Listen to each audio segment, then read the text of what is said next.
The engine is out of the Duetto. I know, but let's not get caught up in who removed the engine from what. I actually have a confession to make. I made a big mistake while building the gearbox for this car, and I'm actually quite surprised it ran as well as it did. While I was test driving this car, I thought it ran really well. The engine was nice and smooth and powerful, and the gearbox shifted really easily, but there was a little noise. It had a gear whine which was low level but constant, but far worse in 5th gear, and it jumped out of 5th occasionally. Now, building a gearbox is not an academic exercise, it's purely practical. There's no way to argue or rationalize your way out of doing a bad job. So after many days of putting it off, I finally pulled the engine and transmission and pulled the box apart, and oh boy did I screw up. I found that the gear on the input shaft had cracks in the hard surfacing, which were rough to the touch. This explained part of the noise. But the big mistake was that when I replaced the end of the lay shaft, I replaced it with a short ratio 5th gear part. This should have been obvious when I fitted it, but I clearly wasn't paying close enough attention and missed it entirely. Here you can see just how bad that gear mesh is. It's way out compared to the other gears. So between this bad input gear and the incorrect lay shaft end, I've decided to start over, using an entirely new gearbox as a base for the build.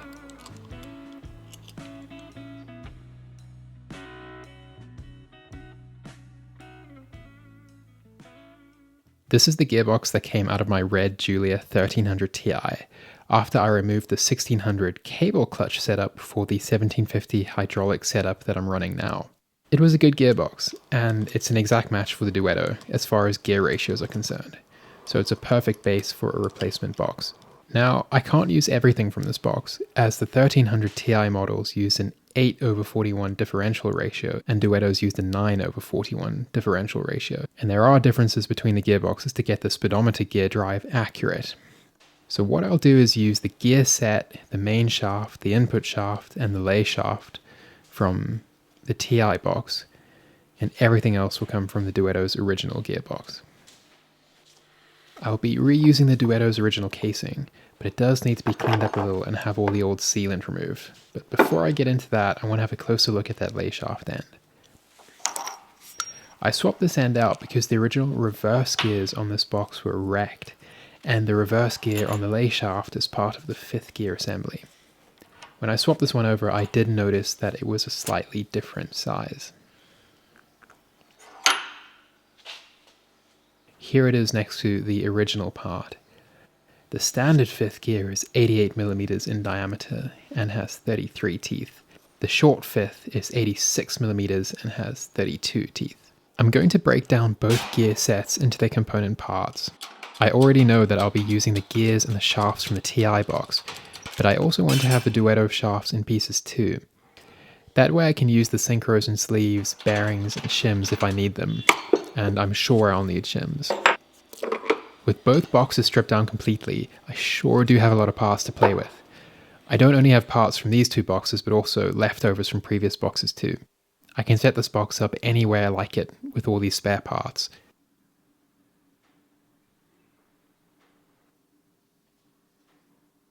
Now, back to the rebuild. Here's the original casing.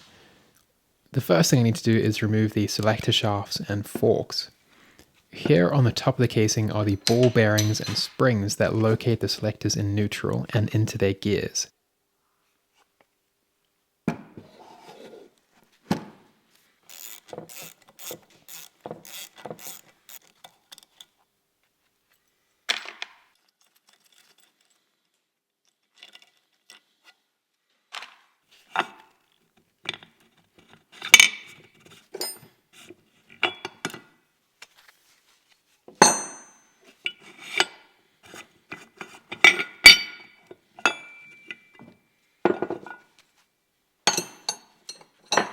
And at the back of the casing, there are these little detent pins, which prevent you from selecting two gears at once.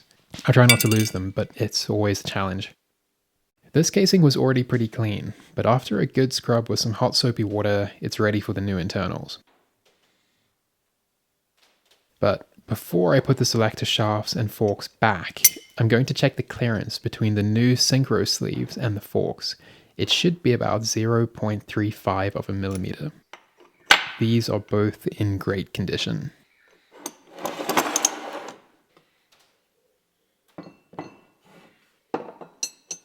So the selector forks and shafts can go back in. I've added a little rubber grease to the end of these to help seal on the O-rings in the front of the case. This is the first detent pin going in.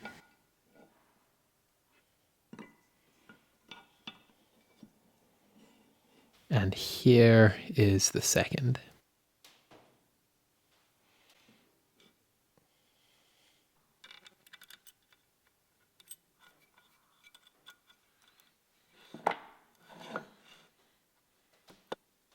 Now I can put the springs, ball bearings and caps back in place and lock the selector shafts into position. The final selector for fifth and reverse is fitted and adjusted much later in the build.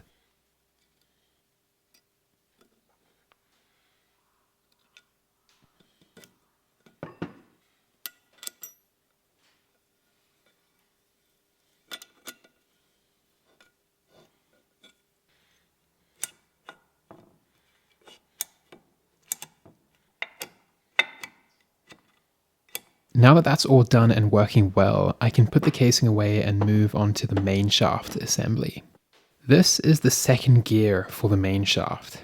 It has a new synchro and dog gear, so it's just going straight on. Second and third gear run on bushings right on the main shaft, no roller bearings or sleeves for these two gears. Right behind second gear is the synchro hub for first and second. These go on pretty easily with a little heat. Ahead of second is third. The synchro ring on this third gear is a little worn, so I'm going to change it out. These circlips are really tricky. It takes a bit of practice to remove and refit them without sending them flying across the workshop, but it really helps to clamp the gear in a vise. This synchro ring came from the other set of gears. Even though the gear teeth on that set are not in such great shape, all these wear parts are new, so I'm using them.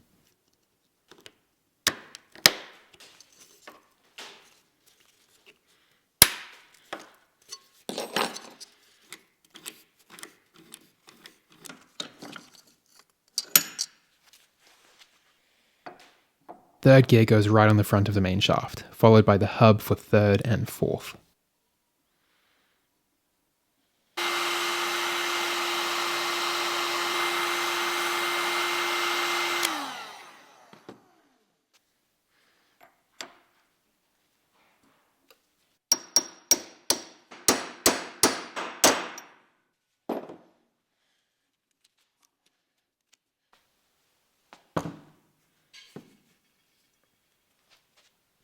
This first gear needs a new synchro ring too.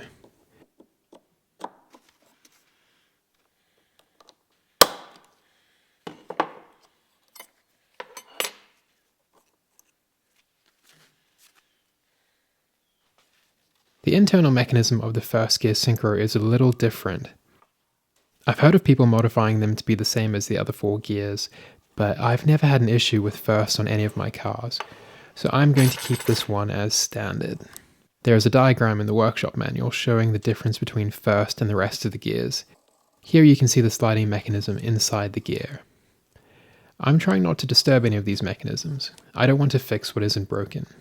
And we all know I have plenty of broken things that actually need my attention, so I'm leaving these alone. First runs on the sleeve on the main shaft, unlike second and third. Here is the synchro sleeve for first and second. It fits onto the hub between the two gears. This is what you're moving when you change between those two gears. The little teeth on the inside of this ring lock into the little teeth on the gear assembly, and those synchro rings act as a clutch to match the speed between the two. This is why you end up with grating gears when your synchros wear out. The gear can't be brought up to, or down to, the same speed as the hub, and those teeth can't connect. Behind that sleeve there's a shim. This is important because I'm going to come back to it later. This shim sets the distance between the input shaft and the main shaft. Once that shim is in place, the middle bearing on the main shaft can be pressed on.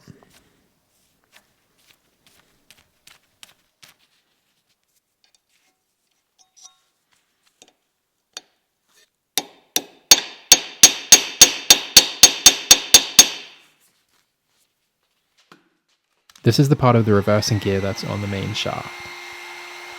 Just like a synchro hub, this gear goes on with a little heat.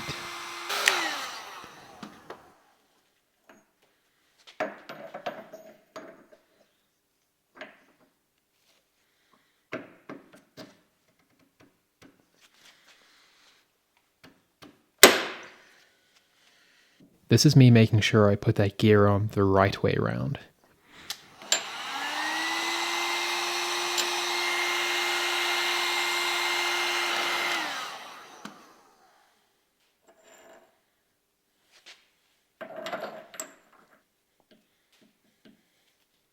Once the final synchro hub is on, I can put the whole thing in a press and make sure everything is seated down properly. And I can fit the washer and circlip in front of the 3rd to 4th synchro hub.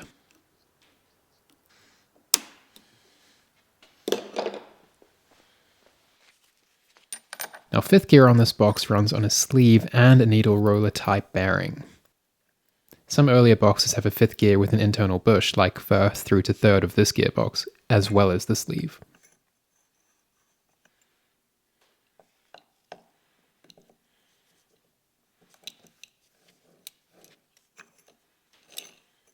Everything here just slides on, except for the rear roller bearing at the end of the main shaft. That goes on with the press.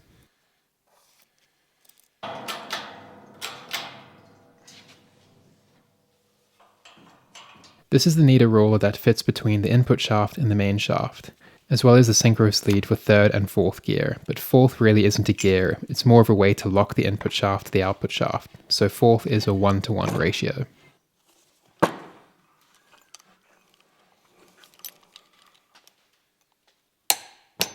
Before I can take measurements, I need to install the prop shaft yoke on the main shaft and torque it up to spec. Now that everything's on the main shaft, I can take the measurements I need. The end plate on the gears is within spec, but that's not really what I'm worried about.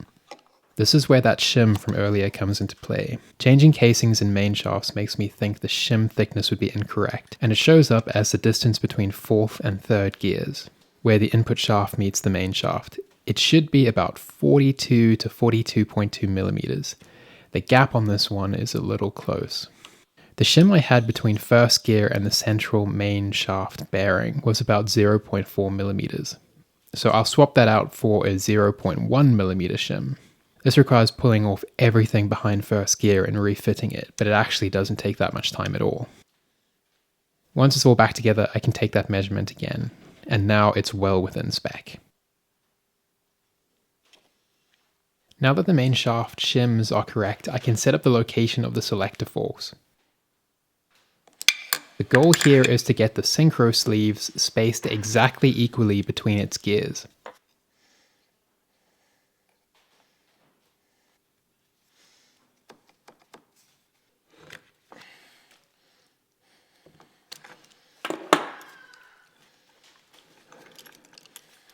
Once I've got that set up and double checked everything by moving everything around and seeing if my measurements are the same, I can lock the bolts and fold over the tab washers.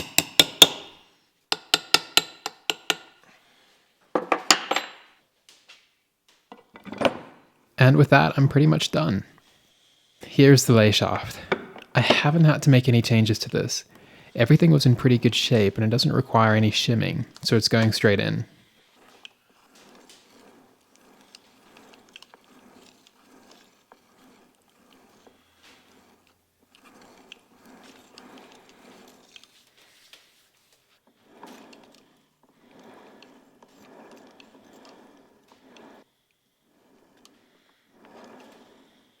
It's important to remember to fit the small reverse gear cog to the case half before joining the two halves, as there's no way to get that cog onto the spindle once the case is together. I'm joining the gearbox casing with some Loctite Ultra Grey silicone. I've been pretty happy with how this stuff seals aluminium.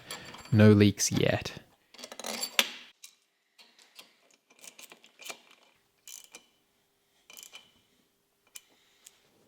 Once the split case is together, the final detent pin goes in, followed by the 5th reverse selector rod and fork.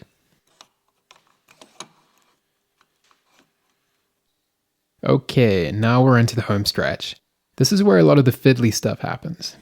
First off, I need to install that last spring and ball bearing to locate the selector shaft, because as it is, it's just loose. And I need to set up the location of that final selector fork.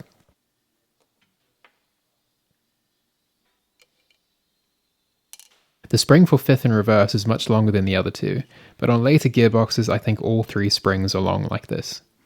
You can see how much taller that cap is compared to the others.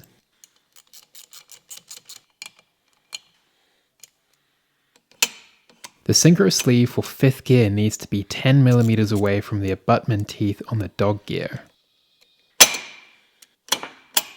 Unlike the other gears, there is no other side to match up.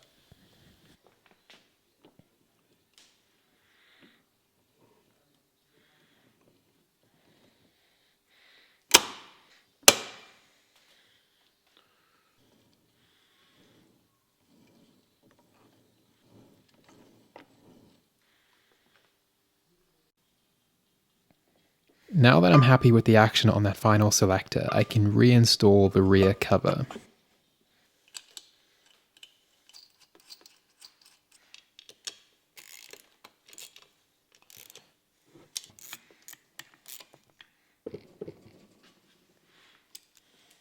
This is the prop shaft yoke from the Duetto's original gearbox. The gear drive on this yoke is different depending on the car's differential ratio. So it's important to make sure this yoke and the speedometer drive is correct for each gearbox.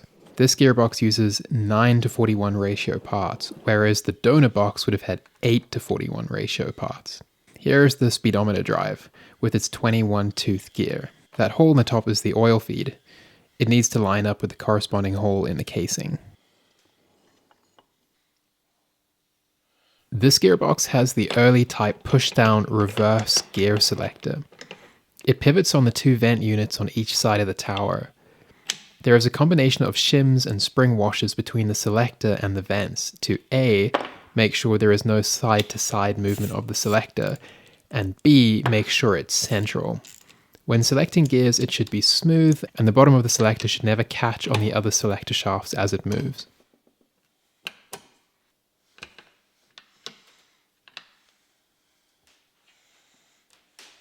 The gear lever for these push-down reverse boxes has 2 ball bearings in the bottom. These act on the button on the selector. I'm filling this with grease in an attempt to stop the ball bearings from rattling, which is a problem with these earlier gearboxes. Here is the stopper for reverse gear. It screws into the casing and prevents you from selecting reverse unless the gear lever has been pushed down.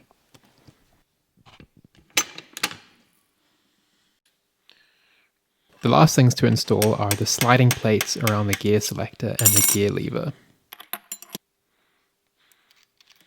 And with that, this box is done. Apart from the bell housing, which can go on later, after I've done some fine tuning on the clutch mechanism. This has been a long project, but the Duetto is just that much better for it. I'm still relatively new to the world of gearbox building, so making a huge mistake like I did is actually a good way to fast track the learning process. Now I just need to get this engine and gearbox back into the car so I can continue to improve it, but I think that's enough work for tonight. Before I go, I just want to say thank you to everyone on Patreon. The support has really been amazing. I have created a technical document with all the information I've learned about the differences in Alfa 105 gear ratios, speedometer drives, and differential ratios. It gets into detail about how to identify what your car has, what it should have, and what works with what. Basically everything I should have known before messing around with transmissions. Anyway, the link to that document can be found on my Patreon page. Thanks again for watching, and I'll see you guys in the next one.